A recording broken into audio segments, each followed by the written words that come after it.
있습니다. 착한 일을 시작하신 하나님이라는 제목으로 말씀 함께 나누겠습니다. 빌립보서가 오늘 본문인데요. 빌립보서는 빌립보라는 도시에 있는 교회에 보내진 편지라는 뜻입니다. 예를 들면 우리가 사는 도시가 서울이니까 서울교회서 이런 것이죠. 서울에 있는 교회에 보내진 편지. 근데 서울에는 지금은 셀 수 없이 많은 교회가 있지만 이 초대교회 당시에는 이 도시에 예수 믿기 시작한 사람들이 몇 명 없었고 그 사람들 중심으로 교회가 하나밖에 없었어요. 그래서 빌립보에 있는 교회에 보내진 편지라는 뜻이 빌립보서입니다. 빌립보서의 두 가지 중요한 특징은, 첫 번째는 편지를 쓴 사람이 바울인데 감옥에서 편지를 보냈다는 겁니다. 수감 중에 수감된 상태에서 빌립보 교회에 편지를 썼다는 것이고, 두 번째 특이한 점은 감옥에서 보낸 편지인데 굉장한 기쁨과 감사의 내용들로 채워져 있다는 것입니다. 그래서 우리가 빌립보서의 별명을 기쁨의 서신 이렇게 부르는데, 감옥에서 썼으면 원망과 불평과 불만 이런 내용으로 채워질 것 같은데 감옥에서 보낸 편지치고 감사의 내용, 기쁨의 내용들로 가득하다. 이것이 빌립보서의 아주 중요한 특징입니다. 그래서 바울이 지금 어떤 마음으로 감옥에서 편지를 썼길래 이렇게 기쁨의 편지를 썼을까 생각해 보면, 상황은 감옥에 갇혀 있는 상황이지만 그가 상황의 지배를 받지 않고 성령에 사로잡혀서 성령의 이끌림을 받는 상태에서 이 편지를 적고 있다. 그리고 그 기쁨의 내용이 지금 이 편지를 읽고 있는 우리들에게까지 고스란히 전해지고 있다라고 생각할 수가 있겠습니다. 여러분, 위드 코로나로 간다고 해서 모두들 소망과 희망을 가지고 11월 한 달을 보냈습니다. 그래서 식당들도 영업시간이 늘어나고 또 모임도 조금 더 인원이 제한이 풀리고 교회도 우리 50%까지 출석 인원이 확대되면서 그래도 좀 희망을 가지고 우리가 위드 코로나 시대를 좀 열어간다 싶었습니다. 그런데 확진자가 2,000명, 3,000명, 5,000명을 훌쩍 넘어서면서 우리가 가던 길을 조금 멈추고 4주간 조금 조심했다가 다시 갑시다. 이렇게 지금 사회적 분위기가 또 방역 지침이 변경되고 있습니다. 여러분, 희망을 가지고 내딛었는데 다시 좌절이 되고 돌이켜야 된다면 마음이 편치 않죠. 상황이 사람의 마음을 지배할 가능성이 굉장히 높습니다. 그런데 감옥에 갇힌 바울은 감옥 안에서도 감옥이 그 사람의 심령을 가둘 수 없었습니다. 그 사람이 빌립보 교회만 생각하면 막 웃음이 나오고 기쁨이 나고 마음의 감사가 차오르는 이상현상들이 지금 벌어지고 있다는 것이죠. 여러분, 우리 자녀들 처음 태어났을 때 우리 출근해서 남성 여성을 떠나서 출근해서 어린이집에 가 있는 자기 자녀들 생각하면 그냥 힘든 상황에서도 웃음이 나고 기쁨이 나고 빨리 퇴근해서 아이들 만나고 싶은 마음이 있는 것처럼, 사랑하는 사람이 있는 연인끼리 빨리 퇴근하고 공부를 마치고 빨리 데이트 장소 가서 그 사람을 보고 싶고 만나고 싶은 것처럼, 그 사람의 지금 있는 상황과 상관없이 바울은 지금 샘솟는 기쁨에 붙잡혀 있다는 것이죠. 성령에 사로잡혀 있는 상태로 빌립보 교회를 생각하며 이 편지를 지금 쓰고 있다 하는 것입니다. 이 바울뿐만이 아니고 글을 쓰고 있는 바울뿐이 아니라 이 편지를 지금 수신해야 되는 빌립보 교회 역시 성령 충만한 상태입니다. 이 빌립보 교회가 아주 놀라운 일들을 지금까지 잘 감당해 왔다라고 이 바울이 기록하고 있습니다. 그러니까 바울이 개척한 교회가 열 몇 군데 되거든요. 정확하게는 모릅니다. 하지만 열 몇 군데 교회를 2차, 1, 2, 3차 전도 여행 중에 바울이 개척한 것으로 보입니다. 그런데 그 열 몇 군데의 많은 교회들 중에서도 이 빌립보 교회가 굉장히 도드라진 특징을 보이고 있다는 거죠.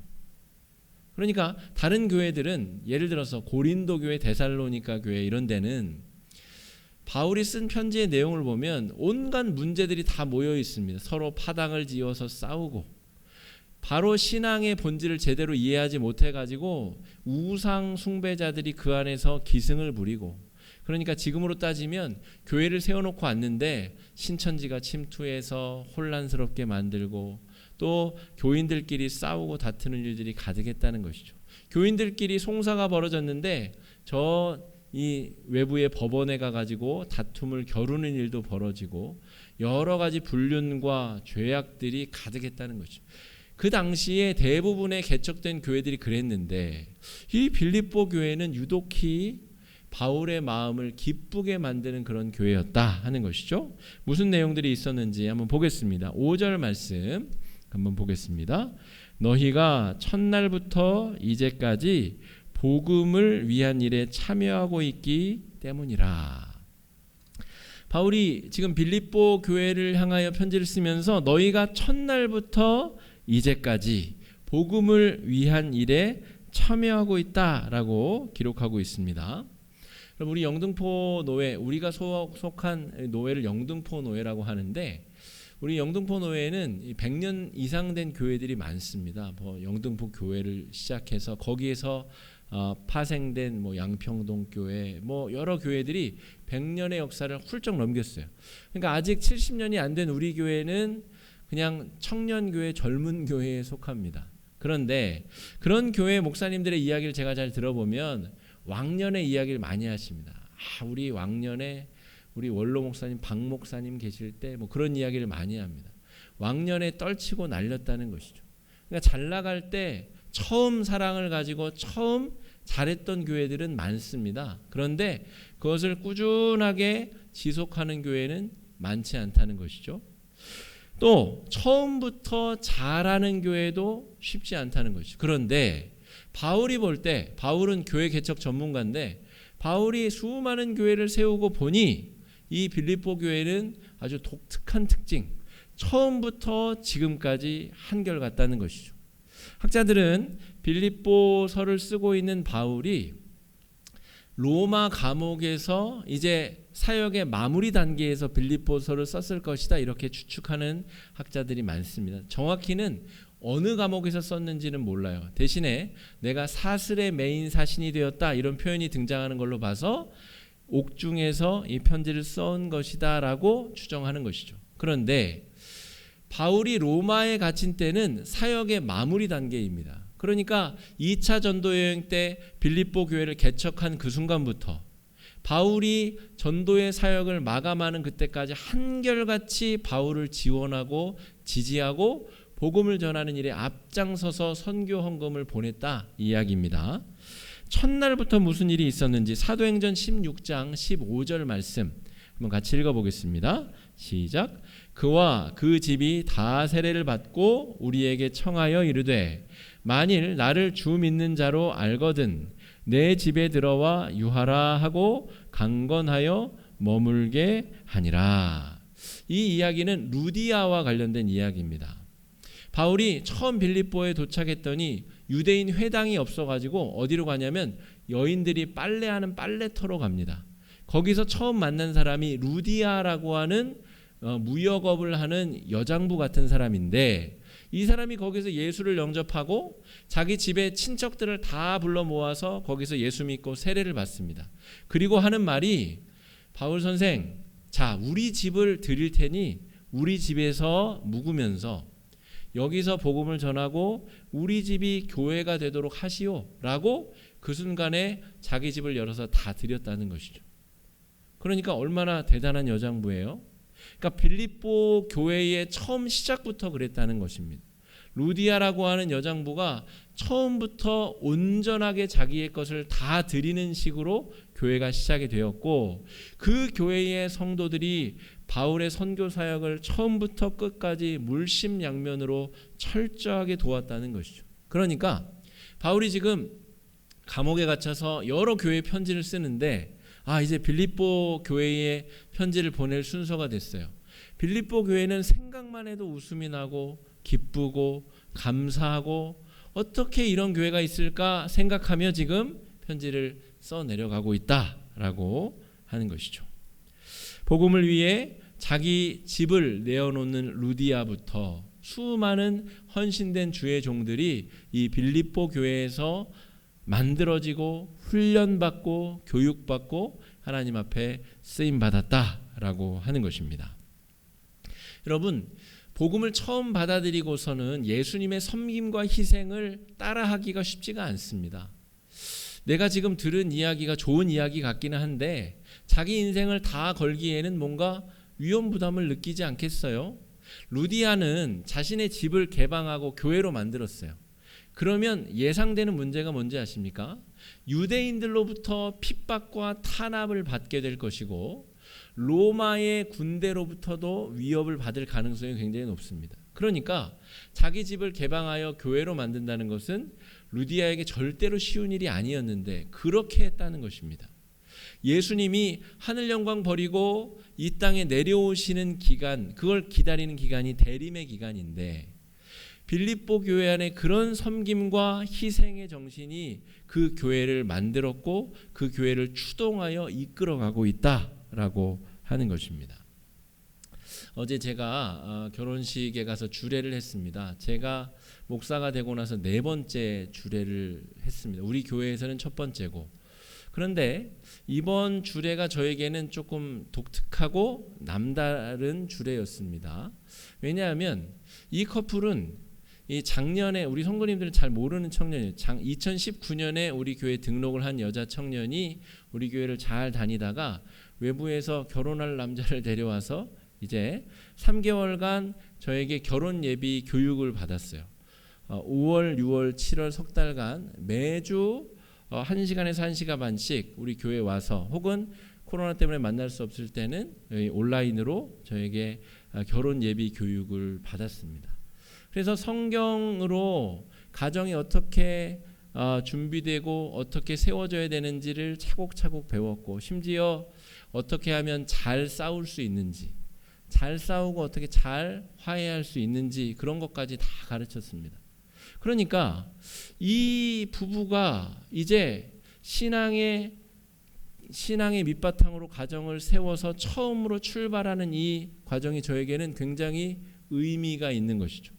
이 가정이 정말 멋진 가정으로 하나님께서 만들어 가시는 멋진 가정으로 세워지는 것을 보는 것이 목회자인 저에게는 뭐 천금과도 바꿀 수 없는 기쁨인 것입니다. 목사가 무슨 돈이 많아지면 좋겠어요? 저는 목사는 말씀으로 잘 양육한 그 대상이 말씀으로 잘 살아가는 것을 보는 것이 큰 기쁨인 것이죠.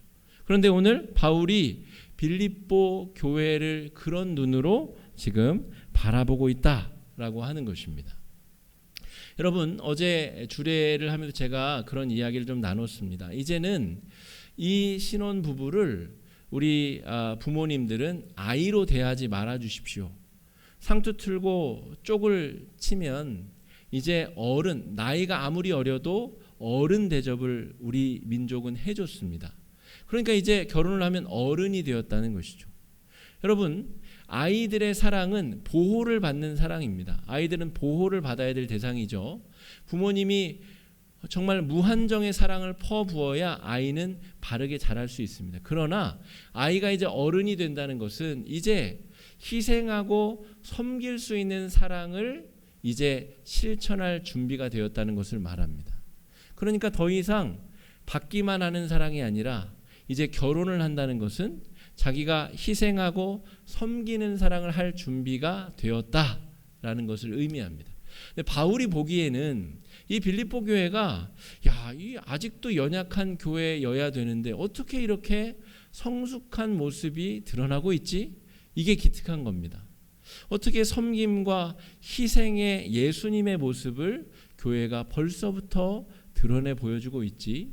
이것이 기특하여서 축복하고 기뻐하며 감사하는 내용으로 지금 빌립보서가 시작이 되고 있다라고 하는 것이죠. 여러분 보시기에 우리 화곡중앙교회는 어떻습니까, 여러분? 아이의 사랑을 하고 있는 교회의 단계입니까? 아니면 어른의 사랑, 성숙한 사랑을 하는 단계에 접어들었습니까? 우리 교회도 어느덧 나이가 70살이 되어 갑니다. 70년의 역사를 가진 우리 교회가 이 대림의 기간 어떤 마음으로 성숙하고 있는지, 우리의 자리는 어디인지를 한번 돌아볼 때가 되었다 말할 수 있겠습니다. 여러분, 오늘 본문 6절 말씀 한번 같이 읽어보겠습니다. 6절입니다. 6절 말씀 한번 읽어보겠습니다. 시작. 너희 안에서 착한 일을 이루실 줄을 우리는 확신하노라. 바울이 볼 때 빌립보 교회 안에 놀라운 일들이 벌어지고 있는데 그것은 빌립보 교인들의 능력이 아니라는 것입니다. 루디아 그 권사님이 정말 대단한 사람이어서 빌립보 교회가 여기까지 온 것이 아니라는 것이죠. 바울이 볼 때는 너희 안에서 착한 일을 이루신 이가 있다는 것이죠. 성령 하나님께서 빌립보 교회를 변화시키시고 온전케 하시고 회복시키시고 있다 하는 것입니다. 여러분, 담임 목회자가 교체가 되면 희망을 갖습니다. 저 목사님이 이제 우리 교회를 새롭게 하실 거야, 변화시킬 거야, 더 부흥하게 할 거야. 물론 그 말도 맞습니다. 착한 일을 이루시는 이가 루디아 권사님을 통해서 오늘 빌립보 교회를 새롭게 만들고 있기 때문입니다. 그러나 하나님께서 이 일을 친히 이루시는 주체이시고 이 일을 만들어 가시는 능력이 있는 분이시지, 어떤 사람이, 어떤 조직이, 어떤 그룹이 하나님의 교회를 이끌어 간다는 것은 잘못된 생각이다 하는 것이죠. 복음을 전하는 일에 동참하고 있는 이 빌립보 교회의 역사는 착한 일이라고 하는 이 단어로 지금 표현되고 있습니다. 그런데 바울이 보기에 그 착한 일을 이루어 가시는 성령 하나님께서는 그리스도 예수의 날까지, 예수의 이름이 편만해지는 그날까지, 예수의 복음이 온 세계를 뒤덮는 그날까지, 또 예수 그리스도의 재림의 그날까지 그 일을 멈추지 않으실 것을 내가 확신한다. 이런 고백을 기록하고 있습니다. 이제 다음 주에 우리 항전직 피택자 교육이 이루어지게 됩니다. 장장 5개월에 걸쳐서 이루어지게 됩니다. 여러분, 선거를 마치고 사람이 뽑혔으니 끝난 것 아니냐? 끝난 것이 아니라 이제 시작하는 것입니다. 그분들이 이제 선택을 받은 피택자들이 하나님의 말씀으로 차근히 기초부터 새롭게, 믿음의 기초공사부터 새로 다시 점검받고 시작해야 되고요. 오늘 빌립보 교회가 아름답게 세워지는데 말씀으로 그들을 양육하고 권면한 바울과 이 서신서의 교감의 내용처럼 이 8분의 피택된 분들은 이 목회자와의 목회 방향을 공감하고 교류하고 때로는 토론도 하고 또 토의도 하면서 하나님의 몸된 교회를 바르게 세워나가는 데 있어서 뜻과 힘과 마음을 모아야 된다는 것이죠. 그래서 성도님들, 이제 사람이 뽑혔으니 다 되었다가 아니고 이제부터 이루어지는 교육 과정과 이들이 건강한 교회의 기둥들로 세워지기를 위해서 여러분 계속 끊임없이 기도해 주셔야 됩니다. 지난주에 우리 임직 헌금을 없앤다는 말씀을 드렸습니다. 여러분, 항전직 피택자들이 바로 세워지는 데 있어서 어떤 장애물들이 있다면 저는 다 없애거나 치워버릴 것입니다. 이들이 겸손한 마음으로 하나님 앞에 바른 종들로 세워지도록 5달 동안 열심히 가르치고 소통하며 교육할 예정입니다. 여러분, 위에서 계속 기도해 주시고, 여러분, 우리 교회가 이 어려운 시대 속에 한국 교회 안에 시대를 이끌어 나가고 교회를 변혁시키는 주도적인 역할을 해나갈 수 있도록, 그런 교회로 쓰임 받을 수 있도록 여러분 마음을 합쳐 참여해 주시고 기도해 주시기 바랍니다. 빌립보 교회가 완전한 교회냐? 그렇지 않습니다. 빌립보서 4장 2절에 이런 이야기가 나옵니다. 한번 읽어보겠습니다. 시작. 내가 유오디아를 권하고 같은 마음을 품으라. 유오디아 집사님, 순두개 권사님, 제발 좀 그만 싸우십시오 라고 바울이 이야기하는 겁니다. 다 좋은 얘기만 써 있는 게 아니에요. 빌립보 교회가 참 대단하고 좋긴 한데 그 안에 치치리도 싸우고 정말 주님 재림할 때까지 화해 안 하기로 결정한 사람들처럼 싸우는 사람들이 있더라는 것이죠. 그래서 유오디아 집사님, 순두계 원사님 제발 화해하시고 더 이상 싸우지 마십시오. 지금 빌립보 교회가 이렇게 잘 드려지고 있는데 왜 그렇게 안에서 엉뚱한 일에 에너지를 쏟고 있습니까? 라고 이야기를 하고 있다는 것이죠. 여러분, 우리 안에는 유오디아와 순두계가 없습니까? 있습니다. 그리고 교회의 목적은 유오디아와 순두계를 없애는 일이 목적이 아닙니다. 다투고 어렵고 힘든 분들이 있죠. 그러나 더 많은 분들이 교회의 본질을 향하여서 앞으로 향해 나아가면 이들은 소수가 될 것이고 이들은 별일 아닌 일이 될 것이고 예수 그리스도의 몸된 그 교회가 더 건강하고 아름답게 세워질 것이다 하는 것이죠. 새로운 변이 바이러스를 처음으로 우리나라에 퍼뜨리신 분들이 그런 일이 있으면 안 되는데 목사님 부부가 한국에 이 바이러스를 가지고 들어오셨죠. 게다가 그 집에 가는 중에 또 거짓말도 하시고 해가지고 지금 인천의 어떤 동네는 아주 쑥대밭이 됐다고 합니다. 교회 또 그 인근의 상가 여러분들이 아주 극심한 고통을 받고 있어요. 그래서 한국 교회가 더 이상 위신이 떨어질 때가 있나? 그런데 또 이런 일이 벌어지니까 또 교회가 그랬다, 또 목사가 그랬다. 지금 비난의 화살이 교회로 향하고 있습니다. 여러분, 한국 교회 안에 유오디아, 순두계가 있습니다. 그리고 이 문제는 주님 오실 때까지 없어지지 않습니다. 명성교회 세습하는 그 일이 다른 교회에서 또 반복될 것이고 불의와 부정을 저지르는 목회자들도 한국교회 어딘가에 반드시 있을 겁니다. 그러나 여러분, 우리는 그 일을 없애는데 교회의 졸린 목표가 있는 것이 아닙니다. 교회의 목표는 이 세상에 예수의 이름을 전하고 복음을 증거하고 하나님 나라를 확장하는 것이 우리가 해야 될 일인 것이죠. 그래서 바울은 믿음의 눈으로 지금 빌립보 교회를 바라보고 있습니다. 여러 현실적인 문제들도 존재하지만 그것을 뛰어넘어서 빌립보 교회가 나아가야 될 방향을 믿음의 눈으로 바라보고 있다는 것이죠. 너희 안에 착한 일을 이루시는 그 하나님께서 그리스도의 그 최종적인 강림의 날까지 이 선한 일을 멈추지 아니하실 것이다. 그리고 그분께서는 유오디아, 순두계의 분쟁 문제도 결국 만지시고 회복시키실 것이다 라고 바울은 믿음의 눈으로 이 빌립보 교회를 바라보고 있다는 것이죠. 여러분, 한국 교회가 이런 위기의 상황에 직면해 있습니다. 마치 이 빌립보 교회가 이 당시의 초대교회의 아주 선두적인 중요한 역할을 하는 것처럼 위기에 처한 한국교회 안에 하나님께서 착한 일을 시작하셨고 특별히 우리 화곡중앙교회를 통하여 그 선한 일을 아름답게 만들어 가시리라 믿습니다. 하나님께서 새로운 직분자들을 또 세워주시고 그들로 잘 훈련받게 하셔서 하나님께서 만들어 가시는 착한 일에 그들 스스로가 쓰임받으며 우리 화곡중앙교회 전체가 쓰임받게 하실 줄로 믿습니다. 그래서 여러분, 위신이 땅바닥까지 떨어져 버린 한국교회를 하나님께서 다시 들어 사용하시는 일에 우리 교회가 쓰임받게 될 수 있기를 바랍니다.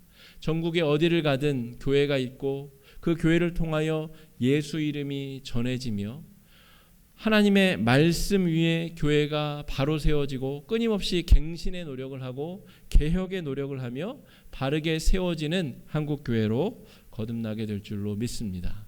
또한 지금은 철책이 가로막고 있는 저 남과 북의 갈라진 역사를 하나님께서 통일 한국으로 만드시고 통일된 한국에 우리 한국교회가 할 일이 무한정 남아있음을 발견하게 될 것입니다. 여러분, 예수 한국, 또 성서 한국, 또 통일 한국을 위해서 지금은 당장 그런 모습을 우리가 볼 수는 없으나 위에서 기도하고 준비하고 연단받고 훈련하는 시간, 이 코로나의 시간이 우리 스스로를 돌아볼 수 있는 그런 은혜의 시간이 될 수 있기를 축복합니다. 오늘 본문 말씀을 바울은 기도로 마무리 짓고 있습니다. 9절로 11절까지의 내용은 바울이 빌립보 교회를 향한 기도의 내용으로 채워져 있다는 것이죠. 지금은 다소 불안하고 부족해 보이지만 나는 너희를 위하여 이 감옥에서 계속해서 기도할 것이다. 나는 빌립보 교회와 기도로 완전히 연결되어져 있다. 이렇게 오늘 말씀이 진행되고 있다는 것이죠. 마지막으로 우리 9절로 11절까지 말씀 함께 읽고 오늘 말씀을 마무리 짓겠습니다. 읽어보겠습니다. 내가 기도하노라 너희 사랑을 지식과 모든 총명으로 점점 더 풍성하게 하사 너희로 지극히 선한 것을 분별하며 또 진실하여 허물 없이 그리스도의 날까지 이르고 예수 그리스도로 말미암아 의의 열매가 가득하여 하나님의 영광과 찬송이 되기를 원하노라. 여러분, 빌립보 교회가 이런 기도에 이끌려 더 성숙하고 아름다운 교회로 나아갔듯이 지금까지도 정말 하나님께서 귀하게 사용하신 우리 교회가 이 코로나의 위기라고 하는 어려움을 기회로 잘 전환시켜서 교회의 본질을 회복하고 일꾼들을 잘 세워서 하나님이 기뻐하실 만한 거룩하고 아름다운 교회로 세워질 수 있기를, 그래서 우리 안에 착한 일을 시작하신 성령님과 함께 한 주를 잘 승리하시고 몸된 교회를 거룩하고 아름답게 만들어 나가는 귀한 한 주가 되기를 주의 이름으로 축복합니다. 이 시간에 말씀 의지해서 함께 기도하겠습니다. 기도하실 때 주님, 혼란과 어려움 가운데 있는 이 한국 사회 속에 교회가 하나님 앞에 쓰임받는 도구가 되게 하여 주시고 위기에 처한 우리 한국 교회가 하나님의 거룩하신 착한 일을 행하심으로 말미암아 새로워지고 거듭나지고 갱신되어지며 그 선두에 우리 화곡중앙교회가 있을 수 있도록 세워지는 8명의 귀한 피택자들이 있을 수 있도록 위해서 여러분 마음과 뜻을 합쳐 함께